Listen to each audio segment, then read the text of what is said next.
Hello అండి అందరికీ good morning to all. ఇది మా ఊరు శివాలయం. నిన్న సాయంత్రం వీడియో అండి.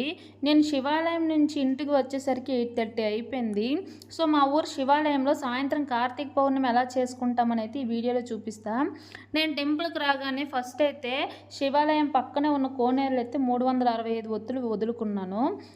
ఎందుకంటే మార్నింగ్ సంఘం వెళ్ళడం వల్ల నాకు టైం సెట్ అవ్వక కుదరలేదు. సో ఈవినింగ్ నేను మా వారైతే వచ్చైతే శివాలయంలో దీపాలు వదులుకున్నాము. ఇకపోతే టెంపుల్ లోపలికి వెళ్ళి చూసేద్దాం రండి. నేను లోపలికి వెళ్ళి చూసేసరికి చాలామంది ఉన్నారు. అందుకే 8:30 అయిపోయింది. అయితే ఏంటి ఇంతమంది ఇలా దీపాలు పెట్టి కూర్చున్నారని చూస్తున్నారా? ఈరోజు కార్తీక పౌర్ణమి కదా. ఈరోజు శివాలయం ప్రాంగణంలో కానీ కుదరని వాళ్ళు కనీసం ఇంట్లో కానీ నక్షత్ర దీపాలు వెలిగించుకుంటే ఇంట్లో వాళ్ళలో ఎలాంటి జాతకరీత్యా గ్రహదోషాలు ఉంటే అవి పోతాయని అయితే శాస్త్రీయంగా చెప్పబడతాయి.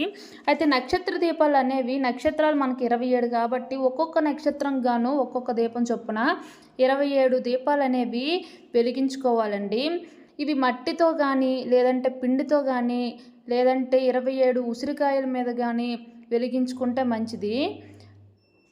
నేనైతే పిండితో తయారు చేసుకున్నాను. అలాగే ఒత్తులు కూడా ముందుగానే నెయ్యిలో నానపెట్టుకోవాలి. అయితే మనం ఎక్కడైతే దీపం వెలిగించుకోవాలి అనుకుంటున్నామో ఆ ప్రాంగణాన్ని అయితే పసుపుతో అలికి ముగ్గు పెట్టుకోవాలి. నేను నక్షత్ర దీపాలకు గాను నక్షత్రం ముగ్గు వేసి ఈ విధంగా అయితే దీపాలను అయితే అమర్చుకున్నాను.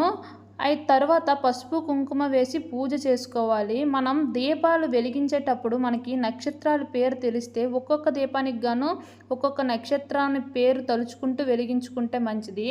ఇది గుర్తులేని వాళ్ళైతే మన మనసులో ఎలాంటి కోరికలు ఉంటే ఆ కోరికలు కోరుకుంటూ ఓం నమః శివాయ అంటూ వెలిగించుకుంటే మంచిది. ఈ దీపాలు పూర్తిగా ఆరినంత వరకు అయితే మనం అక్కడే కూర్చొని చివరికి వీటిని తీసుకొని మనం పక్కన ఉన్న కోనేరులో కానీ లేదంటే మనకి ఆవులు ఉంటే ఆవులకు కానీ వేసిస్తే మంచిదండి. ఈ విధంగా అయితే మేము మా శివాలయంలో కార్తీక పౌర్ణమి అనేది చేసుకుంటాము. వీడియో నచ్చితే please like, share, subscribe to my channel. Thank you for watching.